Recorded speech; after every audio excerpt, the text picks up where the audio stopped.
যেই বাগের বয়ে আমরা থর থরাইয়া কাঁপছি, সেই বাঘ এখন দেখি শুকাইয়া হইয়া গেছে শুটকি। মাইন কাছি পায় পইরা বাগে বিড়ালে রে সালাম দিতে দেখছি। পেশায় একজন কাঠ মিস্ত্রি, শখের বসে করতেন গান। সেই গানকে সোশ্যাল মিডিয়াতে ভাইরাল খায়রুল বাশার। বেশি ফালে পারিস না, পালাইবার জায়গা পাবি না। খায়রুলের সঙ্গে বাদ্যযন্ত্র বলতে শুধু একটি হারমোনিয়াম। নিজেই লেখেন গান, নিজেই দেন সুর।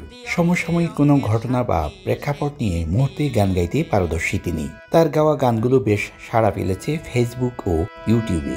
এই হুঁশিয়ার সাপ এসেছে রাসেল বাইপার, হুঁশিয়ার সবাই হুঁশিয়ার। তার গাওয়া গানের হাতেখড়ি শৈশবেই। হারমোনিয়াম শিখেছিলেন তখনই। বাবা বীর মুক্তিযোদ্ধা হাবিবুল্লাহ ডালি। এসএসসি পাশের পর পড়াশোনা চালিয়ে যেতে পারেননি। জীবিকার জন্য বেছে নিয়েছেন কাঠ মিস্ত্রির কাজ। নগদের কাছে সব গ্রাহকই প্রিয়, তাই তো সারা দেশে ক্যাশ আউট চার্জ সবচেয়ে কম। আমার বাবা গান করতো, ওখান থেকে অলরেডি আমাদের এটা পাওয়া। আর জাস্ট গানটাকে আমরা পেশা হিসেবে নেই, ঠিক আছে। গান ভালোবাসতাম, কবিতা লিখতাম স্কুল জীবন থেকেই। হ্যাঁ, তখন এভাবেই আমাদের নিজেদেরই হারমোনিয়াম ছিল, আব্বা হারমোনিয়াম বাজিত। তারপর পাশাপাশি আমাদের স্কুলের আমাদের শিক্ষক ছিল হান্নান মাস্টার, ওনার নাম। ওনার হারমোনিয়াম দিয়েও আমি বাজাইতাম, স্কুলে গান টান করতাম। তারপরে এভাবে আমার ছেলে বললো, আব্বু তোমার গান বিভিন্ন মানুষের গান করে, তো এই গানগুলো তুমি এখন মিডিয়ার যুগ, অনলাইন মিডিয়ার যুগ, তুমি কিছু গান গাও, বেশি ভাল পারিস না। গানটা করার পর বললো যে গানটা এটা ভাইরাল হয়েছে। যা করার করস রে মন সামনে বেশি বাড়িস না, সকল হিসাব মেইন খাতায় জমা।